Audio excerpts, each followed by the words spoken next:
Okay. Okay, so good evening. It's a little after 8 o'clock, and we've had, as usual, a good sign up and a few people showing up tonight, so we're going to get started. Welcome to another of the Coordinated Campaign Committee of the Green Party of the United States webinars. My name is Holly Hart, and I'm the co-chair of the Green Party Coordinated Campaign Committee. This is a standing committee of the National Green Party, and we cooperate with state and local parties in the coordination and support of federal, state, and local Green Party electoral campaigns. We do everything but the presidential campaign. There's another committee for that, but we try to promote especially local campaigns, state, wider jurisdiction campaigns with a message and that sort of thing. Many times we hear comments, why do you only run a president every 4 years? You should run down ticket candidates. And my response to that is check out Ballotpedia and our website and social media. Since the early 2000s, we've had about 1,376 people elected in our history. 4,000 Greens have run for office 5,500 times, and those are only the ones we know about.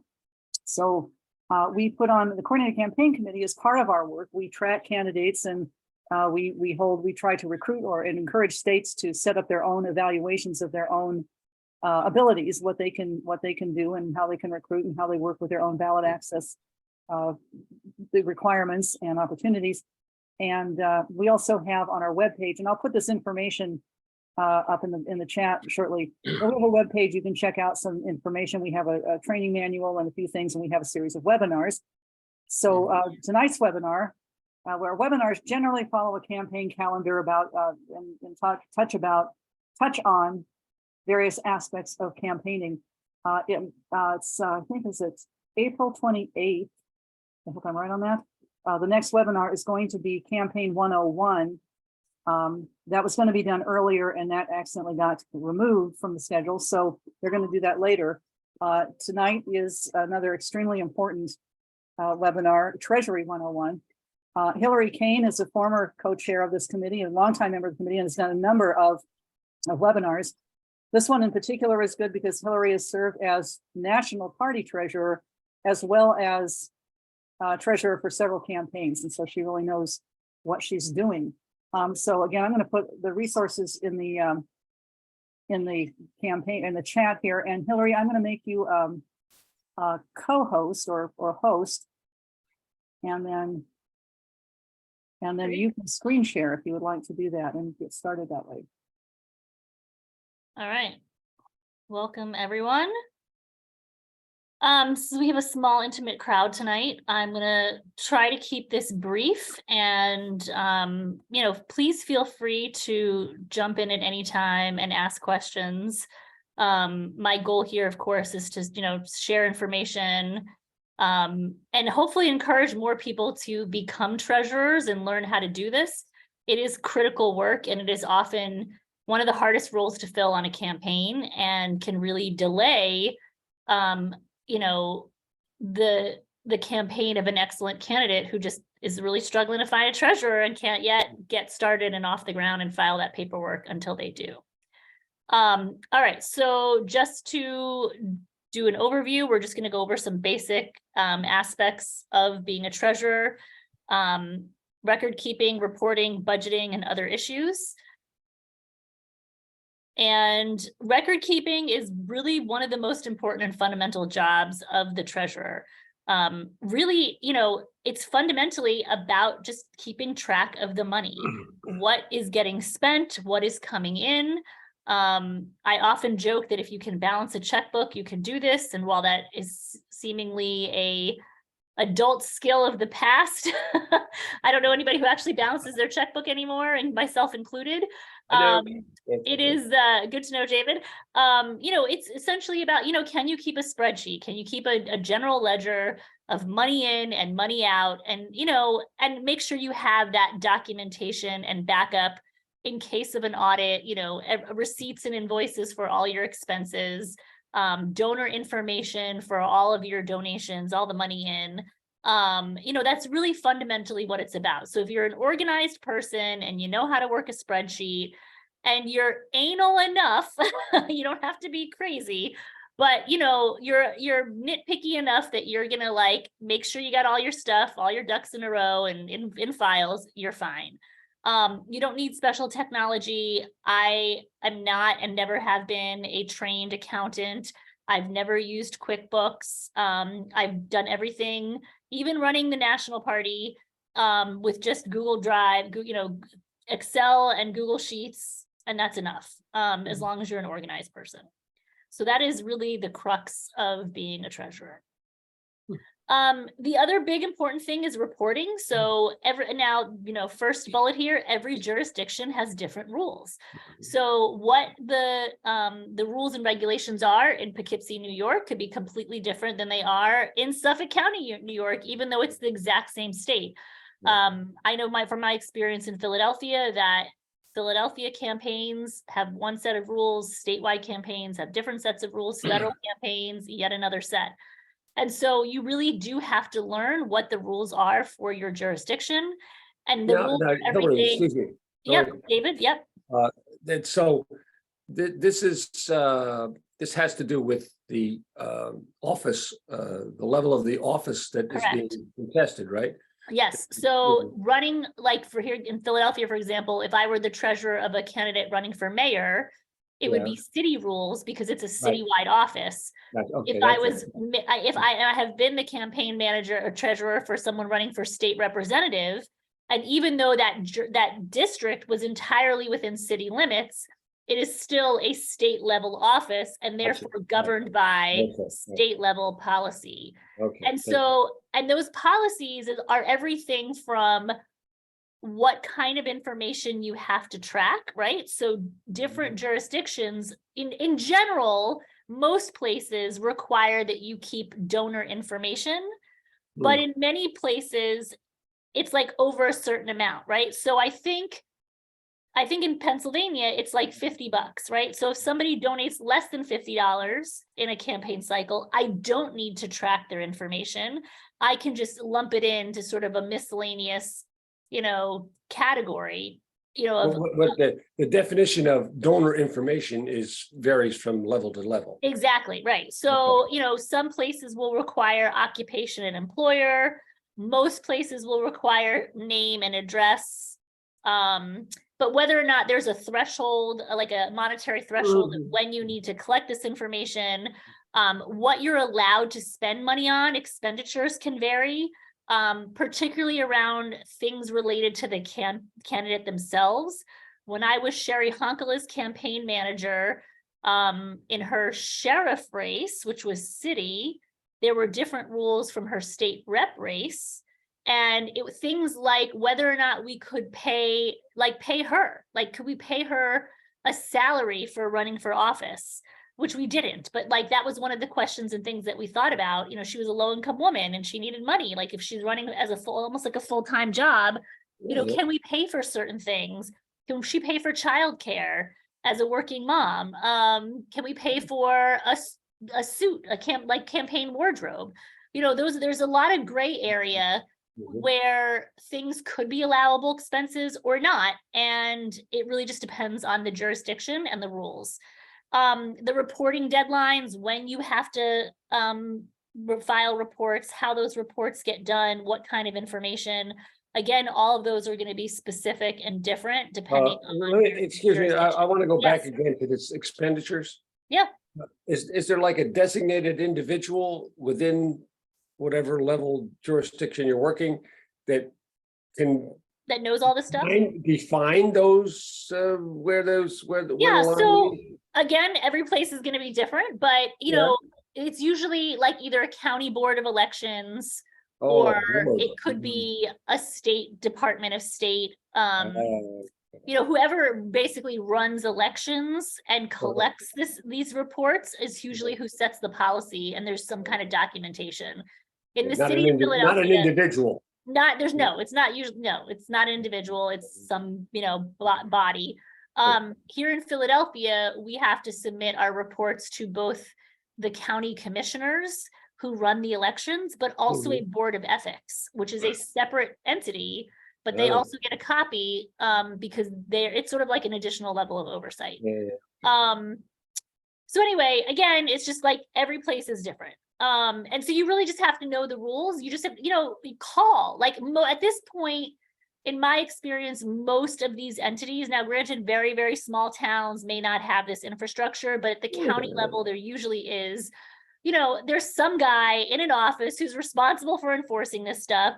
And, there's usually some kind of training that you can go through, like here in Philly, there's like twice a year, they put out like a seminar, the FEC has seminars, there's usually some place you can go to learn this information. There's at least a website where there's some basic rules and report deadlines, and my advice is like, call them and, make friends with the person who's, going to be receiving your reports and say, hey, I'm a new treasurer. I'm learning the ropes. Please tell me everything I need to know or point me in the right direction so that I know what I'm doing. And they're usually happy to help. They would much rather have you know what you're doing and do it right the first time than have to, clean up all your stuff later. I have another question. Yeah. Yes. Report deadlines, that applies to both donor information and expenditures, right? Yeah, usually in all my experience, both of those are combined on the same report. But okay. Again, different things will have different deadlines. So, Sure. my most of my experience is Philadelphia and Pennsylvania. We have like 7 different cycles where we could be turning in campaign finance reports. And some of them are like pre-primary, post-primary, and as Greens, because we're not in the primary, we don't have to do those reports. And then there's like stuff around the actual general election. And then usually there's an end of the year report, that's due in January that goes through December 31st. So it just really, again, it just sort of depends on the election and how it is. And it might be different. Like if you've been a local treasurer or a state party treasurer, you might have other deadlines that are independent of the election. If you're not actively supporting candidates in that cycle, you often don't have to file around those candidate and election specific reports. But again, it really just depends. The unfortunate reality is like 50 states do this 50 different ways, and then it's even worse, like at the local and county level. So, sometimes depending on the rules and regulations of your particular area, there might also be donations that trigger additional reports. So here in Philly, I believe we have something, and it's nothing I've ever had to deal with, sadly, is that if somebody gives like a large donation within the last 5 days before the election, there's like a 24-hour report that has to be filed. So basically it's trying to get more transparency around, people who are maybe dumping huge amounts of cash at the very end, right? Because that, if you think about it, that before that 24-hour report was required, that could have been a way to kind of like hide or delay transparency around large influential donations if that didn't have to be disclosed until like after the election was over, right? But now we have these like 24-hour reports, but it's only triggered if you get a donation of a certain amount in those like last 5 days. So again, every place is different. You just really got to know the rules for your particular jurisdiction. And then on the reporting side, at this point, in my experience, most jurisdictions, like there's software that exists that helps you do these reports, right? Like it's just like your taxes, right? You don't have to do them by hand anymore. The software is at varying levels of sophistication, and some of it's not the greatest, but there's usually some program out there that will help you create your report so that you're not doing it by hand. So I'm familiar at the federal level with FEC file. After that, it's going to be completely idiosyncratic to your particular jurisdiction. I will say if you're in a smaller community, it's often that they will let you use like the state level software. So, but again, this is one of the many things that you're going to want to ask when you call your county board of election or your state department of state and try to make friends with the office that handles these reports. You also want to so that's what I just talked about. All of that was sort of like legal compliance reporting, things that you're required to do by law. You also, as a campaign treasurer, and or a, state and or local treasurer, you also want to do some internal reporting, right? Like reporting to either your membership as a party or your campaign, your candidate, the inner circle of people who are making decisions about how to spend money. And so just think about also that type of reporting. That might be more sort of trend analysis, or just like, are we over budget, right? Really basic questions. Like we said, we're going to spend $10,000 on signs and we've already spent $5,000 and it's only May, or, whatever. So just generally trying to keep a budget and track what is going on by budget line, not just, money in and money out. So just something else to think about. Mhm. All right. Some of the other basic mechanics is just literally getting an account open.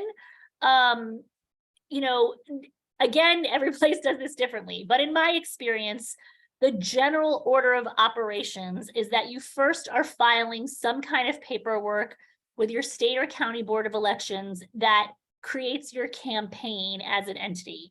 So here in Pennsylvania, it would be like, oh, we're creating the committee to elect Bob or Joe Smith for Congress, whatever it is. And we would file paperwork that says, here's the campaign chair.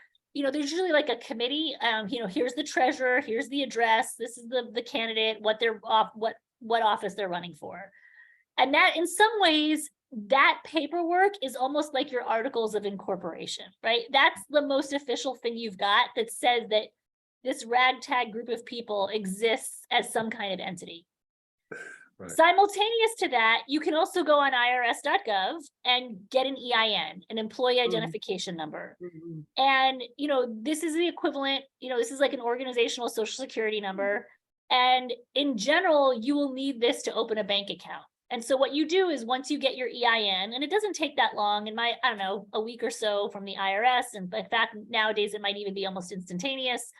But you take your EIN and you take your committee registration paperwork and you take that to a bank, or of course, better yet, as a green, a local credit union.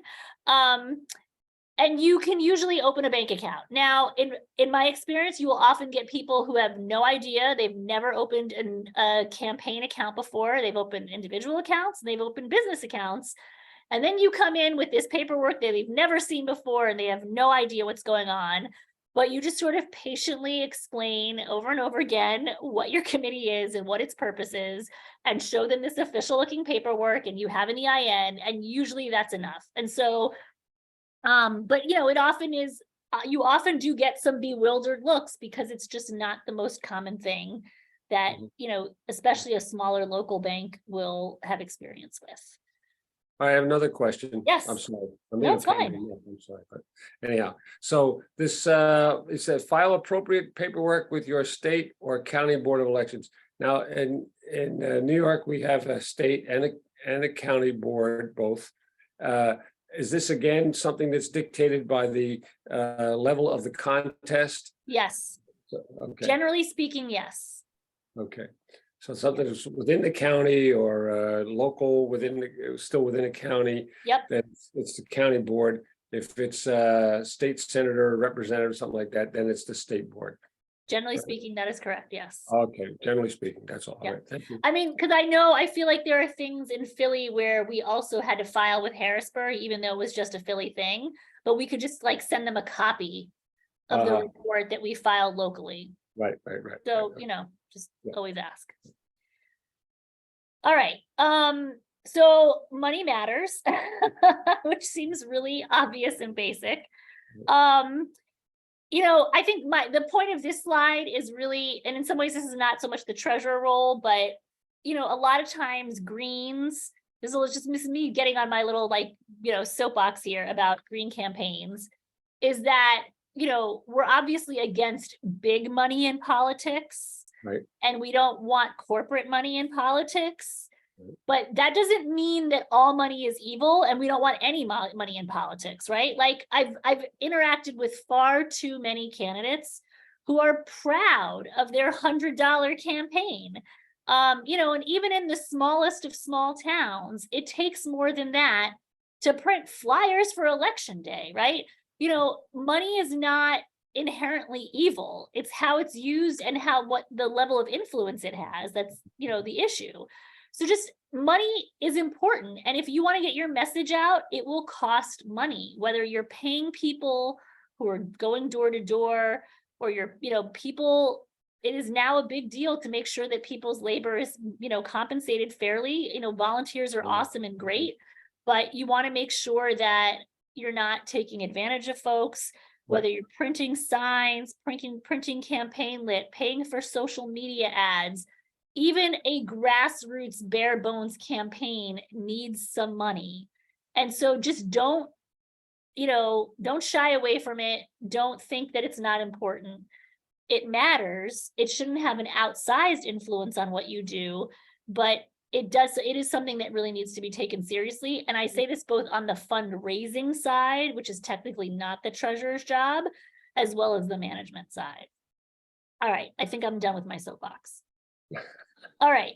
So the other thing that treasurers, I think, should do is, create a budget and a plan. I mean, this is really for a campaign, not so much the treasurer by themselves, but in consultation with the candidate, with maybe the inner circle campaign committee. Think about the total, the year, like, from now until election day. What is your plan? How much money do you think you're going to need to spend? How are you going to get that money, right? And this is in some ways a nod for the candidate themselves. How much are you willing to contribute yourself?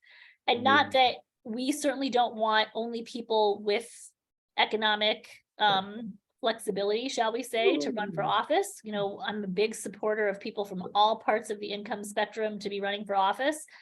But if to some degree, you've got to put your money where your mouth is, whatever that is meaningful. Like any amount could be meaningful for different people, but you should be thinking about, well, what's meaningful for you?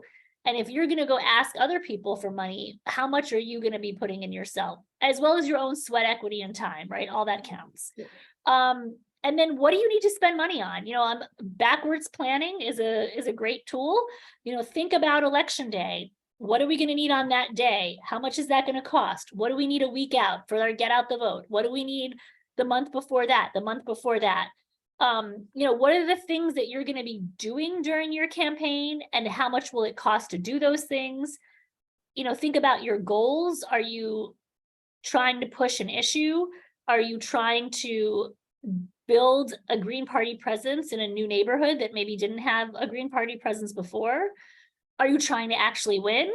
All those things are different, and they might require different strategies and different types of expenses. So that is the kind of thing that you want to think about when you create your budget. You also might want to, kind of have some levels, right? Like, the Cadillac budget, the Ford budget, and the sort of Yugo budget, right? Like plan A, plan B, plan C. Like, fundraising is, then this is what we're going to do. If it gets a little better, we're going to sort of bump up to here.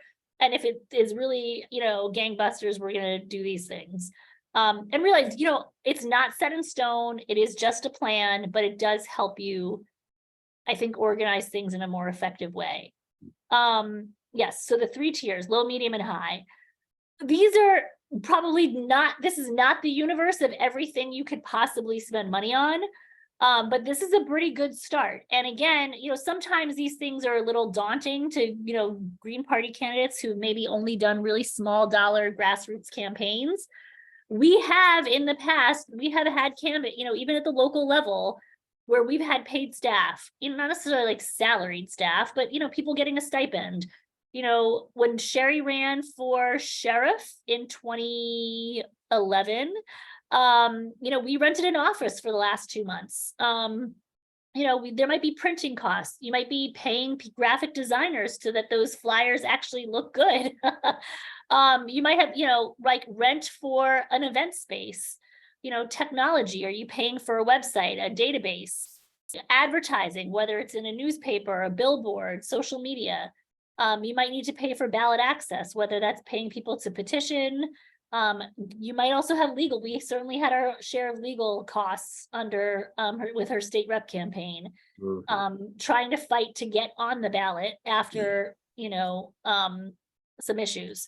So, there's lots of possible things that you could be spending money on. And so when you think about developing your budget, please consider all of these things. Mhm. Even if you decide like, oh, we're not going to need that, but at least you thought about it. So again, work with the end in mind, work your way backwards. What is it that you actually need to make your goals happen? For example, on election day, if you need 75 volunteers covering 30 polling places, well, how much literature do they need to get? Do any of them need to be stipended because maybe they're low income and they can't afford to take work off for the day? Do people need gasoline to go from place to place? Are you going to have a sound car where, like a car with, bullhorns and whatever, where your candidate's driving around all day in the city or wherever, drumming up support? There's a bunch of things you could be doing, and what is it going to cost to do that? Again, this might be the pie in the sky version of the budget, but really think about what is it that it's going to take to meet our goals, and how do we work backwards from there? All right, so the last, clearly I have a big soapbox on budgeting. Again, it's a plan. It is not written in stone. It can change. But it's also a way to help you avoid what I would like the rash decisions of in the moment. So, campaigns are notoriously, it's a mad dash to the finish line, right? Like I often would say that, my Green Party experience was that campaigns were like a sprint and the day-to-day work of the party was a marathon. And, it's very different. And, different people are attracted to one versus the other. The sprint is really hectic, right? If you've got like one of those campaigns where things are, like something news is breaking and there's some new thing happening every week and there's new opportunities and you got a really dynamic candidate who's like, making things happen, things become available that you couldn't have planned for, right? Like suddenly you got invited to this, candidate forum and you're going to need new lit for that you didn't have, like whatever, so there's definitely a need for flexibility. But sometimes, my experience in campaigns have been where there's just, there's always new cooks in the kitchen. There's new people who get excited and somehow, like two weeks later, they're in the inner circle because they're putting a lot of time and effort. And they may come up with some really wild ideas that, maybe aren't really the best use of your resources. The budget is a good fallback for like, thanks, Bob, but that's not really in the budget. Like, good idea. Let's put that in the parking lot. It gives you a little bit of cover for expenses that maybe you don't want to make. And when I say you, like, it's not necessarily the treasurer who gets to make these decisions. Campaigns are a little bit unique, right? They're not necessarily democratic organizations the way our local parties are. At the end of the day, the candidate really gets to make the decisions, but usually the candidate in conjunction with the treasurer and a couple other key leaders will be the ones making these decisions. And, it's helpful to have some protection for maybe, a decision that might let someone down because it's not in the budget. It also helps distribute decision-making because again, while campaigns legally aren't necessarily democratic organizations and the candidate sort of rules the day, we often obviously aspire to be a little bit more equitable in our decision making and have, more folks being a part of that. And so I think it also, like, transparency helps people understand, this is what our plan is, this is how we think things are going to go, what's your role in this, how can you help? I think it helps get more people involved in a way that makes sense. And for some people, it also shows donors that you're serious, right? It's one thing to just write a check and it goes into some pot and you have no idea how that money is getting spent. But when a candidate comes to you and says, like, I have this plan, like, we have worked hard to figure out like what we're going to need for election day, and it's going to cost $2,000, and I need 10 people who are going to each donate 200. Will you be one of those 10? Like, for some donors, that's a much more compelling argument because it makes it seem like, oh, this is actually going to happen. Like, this is realistic. It can happen. I can see how my money is contributing to this larger thing. And so it can also, for certain types of donors, particularly I think larger donors, help give them a little more confidence that you know what you're doing and you're going to spend their money wisely. All right, so other issues, switching topics, just other things that treasurers should think about and need to know about. Again, I am not an accountant. I have no formal training in accounting, but in my day job, I do nonprofit work and I run federal grants, and I've been to enough seminars about the GAP, the generally agreed accounting practices, I think is what that stands for. This is just sort of like general rules and regulations that I think like most accountants would consider like basic, like not reimbursing people because they came to you and said, hey, I just spent $50 on dinner. Like, okay, do you have a receipt for that? And making sure that there's some paper trail, right? Right. Yeah, David, did you have a question or a comment? No, that's good, that's good. Yeah. Just things are, I'm trying to think of like things that I've just sort of picked up over time in both my personal life, my professional life, my Green Party life, of just like basic, money management 101s kind of things. The thing you also need to do is think about internal policies and procedures, right? So in the case of like, oh, I just spent $50 on dinner. Okay, well, is that the kind of expense that we're covering in this campaign? Like, who did you have dinner with? Were you traveling? Is anything, you're going to want to have some limits and guidelines, particularly because you don't have all the money in the world, where you're trying to get a sense of like what we consider reasonable and what we consider, like okay to spend campaign money on and what we don't. Do we require that like decisions or checks get co-signed by more than one person? Sometimes it's over a certain amount, right? Like, in our local party, I think we said that anything over $250 required a co-signer on a check. And that was because we got burned by someone who, mishandled our money. You want to make some internal policies about what's allowable. And the challenge with this is that campaigns are not, they're not the party. They're a separate organization. They can have their own set of policies. And in some ways, it's like starting a small business overnight and instantly feeling like you need to have the infrastructure in place to turn out, it takes time. I guess what I'm trying to say is it takes most organizations time to develop policies, and you don't necessarily have that luxury in a campaign. So see what you can borrow from previous campaigns, like have conversations. How did you handle this kind of experience, in a previous campaign?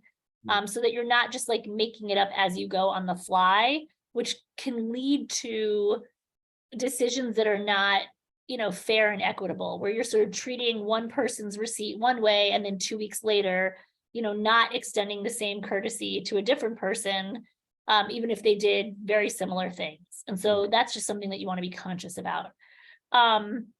If you're going to hire independent contractors, which is not uncommon, again, like you're giving someone a $200 a week stipend or a $1,000 a week stipend or whatever, generally speaking, at the end of the year, and when I say the end of the year, I mean like next January, you're going to have to issue a 1099 to that person if you pay them more than $600 in a calendar year.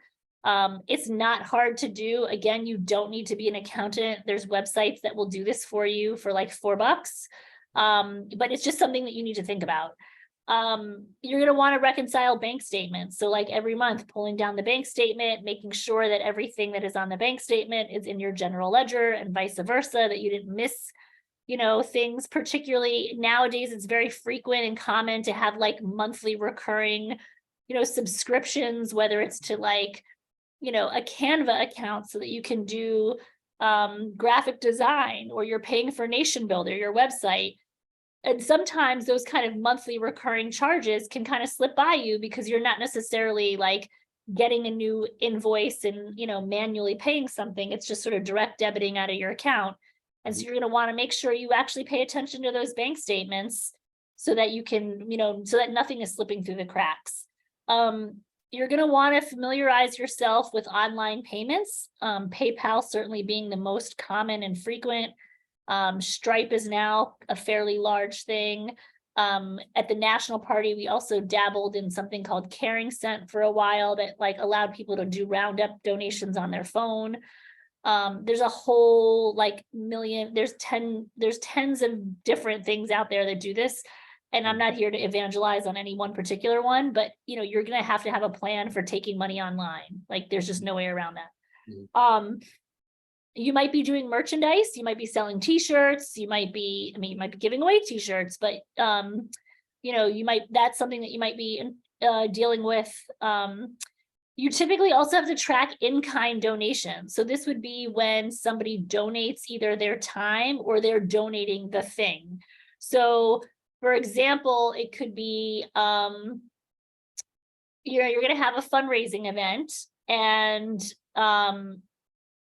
instead of the campaign renting the space, you know, maybe you've got like somebody in your community, in your, you know, group of supporters that happens to like have either, I don't know, maybe they have a relationship with a catering hall. I don't know, like they're somehow going to donate the space, right?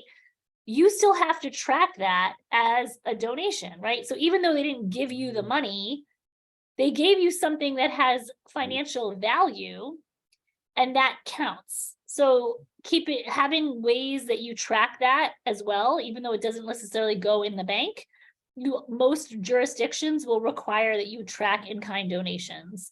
And again, sometimes there's some gray areas and rules around what counts and what doesn't. Sometimes volunteer time counts. I think in my experience, the general rule is like, if this person does this professionally for a living, then you need to count that. For example, if you had an attorney who volunteered and gave you 2 hours of free legal advice, and they normally charge $200 an hour, you should be counting that as a $400 in-kind donation. If it's just some random guy who designs a flyer for you, but is not generally speaking a paid graphic designer who normally would get paid for that sort of thing, then that's okay. So usually there's sort of a distinction between someone who's like serving in a professional capacity where they would normally charge versus a volunteer who's just doing something because they're a volunteer. You may need to have insurance. You know, most of the campaigns I worked on, this was never an issue, but at the national level, we certainly had event insurance for our annual meeting. We had payroll, you know, there's other, you know, workers' comp and things because we had actual payroll. In my experience, most campaigns do not do formal payroll. They're just at the level of independent contractors. But if that is something that you are, you know, that you are doing, then that's a whole nother thing that you need to think about. All right, I know I'm throwing a lot at folks and I want to make sure that we have more time. That's actually the last slide. So good, we're at 9:42. I'm going to stop sharing so that we can actually see each other.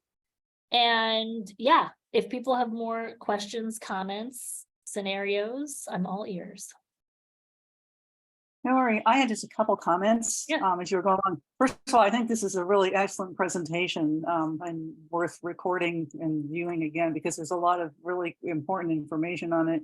In the chat, I put down some places you can go if you want more information about our work. The Coordinated Campaign Committee can email us. There's our webpage, and then there's also the gpelections.org, which is a list of all the candidates and office holders. I did want to mention a couple things about the EIN number and campaign account.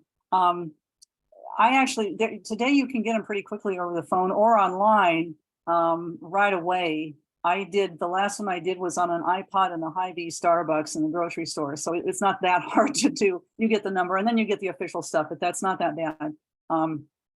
The thing is, you also need to have the name of the candidate included in the campaign name.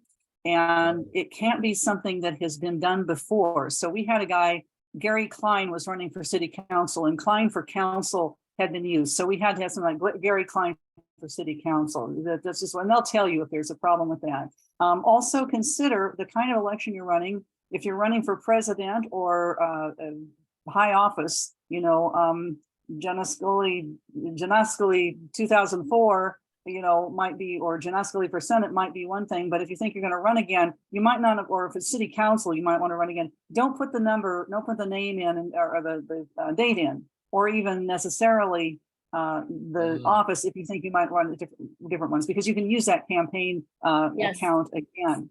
So that's one thing. And the other thing I don't want to mention, there's a mandatory citation now. I'm not sure that this is true in every state, but I think it's in mine, when you have campaign literature, Yes. small things are okay, but those things you have to have paid for by the name of your campaign committee, and sometimes a number of treasurer. It could also be paid for by donated labor. Let's say you have a volunteer who makes some brochures Right. for you and they put them on there. But that's just another thing to remember. That's a good point. I should put that on the slide. And again, Yeah. every jurisdiction will have different rules, but generally speaking, there are disclosure rules. So that printed material, even your website should say paid for by the committee to Yeah. elect Bob for Senate or whatever. And Because one more thing that's an important piece of transparency. I was gonna say one more thing. Where I live, we do have races that they probably don't cost any money, but they're like soil and water commission. If you're in a rural area, that's if you're trying to raise big bucks for that, it might look funny, but you still can always use even a little bit. So Hillary is right, and even a small town race. Well, in these days, things just cost a whole lot more than they used to. Well, just like gas, So if like you're in a rural area. $500 ain't what it used to be, and I don't know what the printing costs are in your community, but taking Well, gas, just getting- everything's just getting a around, lot more money. Yeah. I have a couple of questions. Yeah, Nancy. Yeah, one of them is, I mean, can you be if you're a treasurer for can you be a treasurer for more than one campaign? I mean, I'm just thinking like of our state party, we might have someone running for a school board here and for city council there. Could I be the treasurer for both those things? I mean, Probably. I mean, you just have to be very organized. Oh, yeah.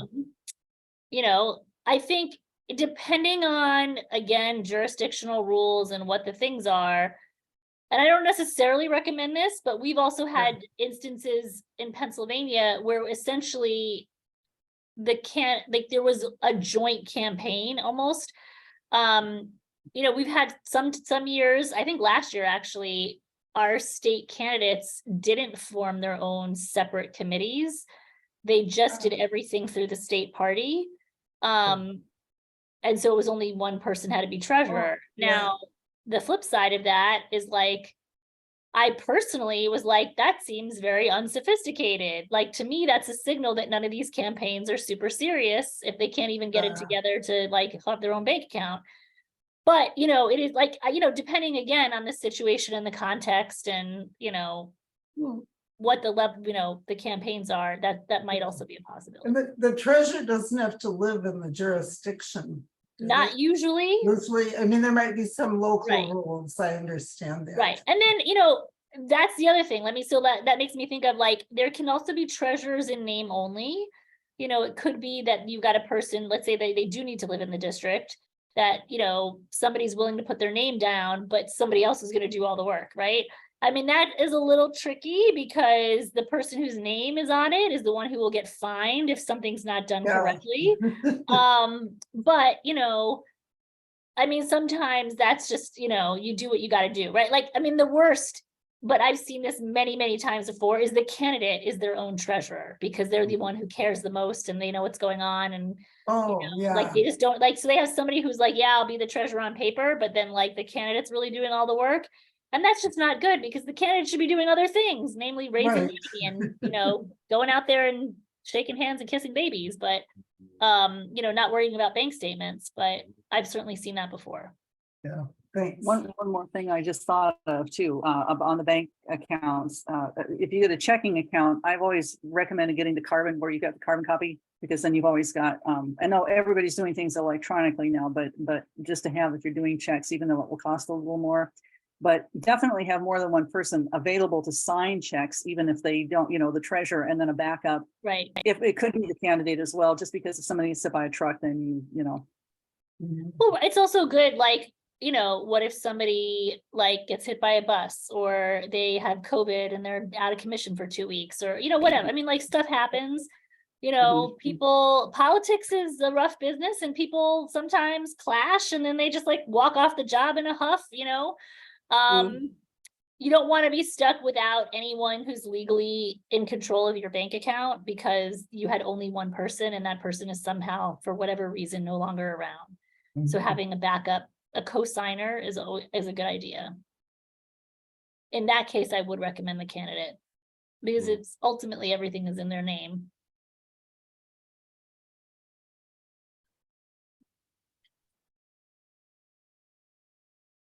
Okay. That's the last thing I will say is that, you know, particularly as I get to the last slide with like all these other like 1099s and, you know, like it can be overwhelming and don't freak out. Again, you don't need to be an accountant. Most local campaigns are still pretty small time.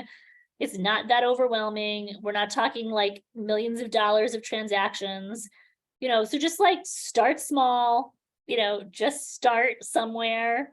And, you know, after a year of doing this with a candidate, you will have more experience. You will be more confident the next time around.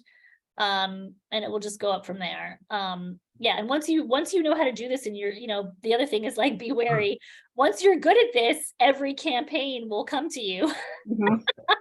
That's how Hillary is doing this one. Hey, can you be the treasurer? And I mean, at some point you just have your limits, but, you know, you will get, like anything else, practice makes perfect. Experience, you know, you just need the experience and you just got to start somewhere. And there are other people who will help, you know. I am not going to be anyone's treasurer anymore, but I'm happy to do free consultations and, you know, give people more advice and there's plenty of other people out there who will do the same. Thank you for the information. Appreciate it. No worries. You're welcome. All right. I think that might be it. Questions? I put things down, and then if you're on this webinar e-blast, you'll get information about the rest of them, and you can check out our website and more if you would like more information. If you know of candidates or feel like you want to run yourself, please contact us at ccc@gp.org. We do have some things coming up this summer. One of our members set up what they call a candidate cafe, which since we're not doing an annual meeting in person, we'll have a online virtual Zoom room several times where candidates just show up and drop in and you can meet them, talk to them, share tips and that sort of thing. So that was real popular. They're going to do that again. So otherwise, thank you very much, Hillary, for doing this. Hope the rest of your conference goes well, and thank you the rest of you for showing up and for attending, and best wishes to all of you. Thank you. Very, very informative. Thank you. Thank you. Yeah. Thank you for coming. Have a good night, everyone. Good night.